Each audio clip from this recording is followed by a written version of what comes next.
Hello দোস্ত, welcome to our another video. তো আজকে তোমাদের দেখাবো যারা মানে বুকে বাদ যাও লাইনে, তাদের হচ্ছে বুকের ব্যায়ামটা কী ব্যায়াম করতে হবে। চলো একটু দেখাও পুশ আপ। যাদের বুকের সমস্যা, মানে লাইনে বুকে হয় না, মেজারমেন্টে বাদ যায়, তাদের জন্য যে ব্যায়ামটা খুবই উপকারী সেটা একটু দেখাও। বন্ধুরা দেখো, তোমরাও এটা প্র্যাকটিস করতে পারো বাড়িতে, অথবা মাঠে যেখানে তোমরা রানিং প্র্যাকটিস করো সেখানে এই পুশ আপটা প্র্যাকটিস করতে পারো। আমরা অনেকেই যখন পুশ আপটা কন্টিনিউ করি বাড়িতে অথবা মাঠে, সেখানে আমরা কন্টিনিউ একটা মিস্টেক করি, যেটা হচ্ছে এই পুশ আপ শুরু করে দিই যখন রানিং করি। আসলে পুশ আপ করার আগে একটু হোল্ড করতে হয় কিছু টাইম। এতে তোমাদের চেস্টের অনেক উপকার হয়, যাতে লাইনে তোমরা চেস্টে বাদ না যাও। অনেকেই দেখা যায় যে লাইনে চেস্টে বাদ যায়, এই জন্য তাদের এই ব্যায়ামটা অত্যন্তই গুরুত্বপূর্ণ। আর এই ব্যায়ামটা কন্টিনিউ যদি 3 সেট করে দেওয়া হয়, তাহলে আশা করি তোমাদের চেস্ট নিয়ে যা সমস্যা সেটা আর থাকবে না।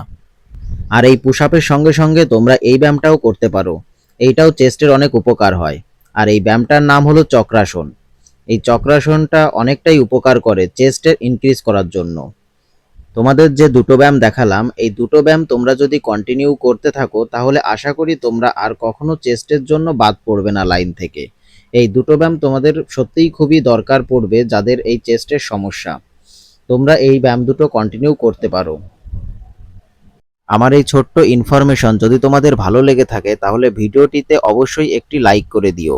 আর আমাদের পরবর্তী ভিডিওগুলো পেতে চ্যানেলটিকে অবশ্যই সাবস্ক্রাইব করে নিও, যাতে আমাদের পরবর্তী ভিডিওর নোটিফিকেশনটি সবার আগেই তোমার কাছে পৌঁছে যেতে পারে। বন্ধুরা তোমরা দেখতে পেলে কিভাবে এই ব্যায়ামগুলো কন্টিনিউ করতে হবে। আর এই ব্যায়ামটা কয় সেট করে দিতে হবে? চক্রাসন 3 সেট 1 মিনিট হোল্ড করতে হবে, আর পুশ আপ 20টা করে 3 সেট। শুনে নিলে তোমরা, 1 মিনিট রেস্ট। 1 মিনিট রেস্ট করে তোমাদের এই ব্যায়ামগুলো কন্টিনিউ করতে হবে। আজকের প্ল্যানিং কি তোমার? No comment. বন্ধুরা আজকে দৌড়ানো শুরু করলাম, প্রথম দিকে ইচ্ছা করছিল না, কিন্তু তারপরে দৌড়ানো শুরু করলাম, কিন্তু প্রচণ্ডই গরম আজ।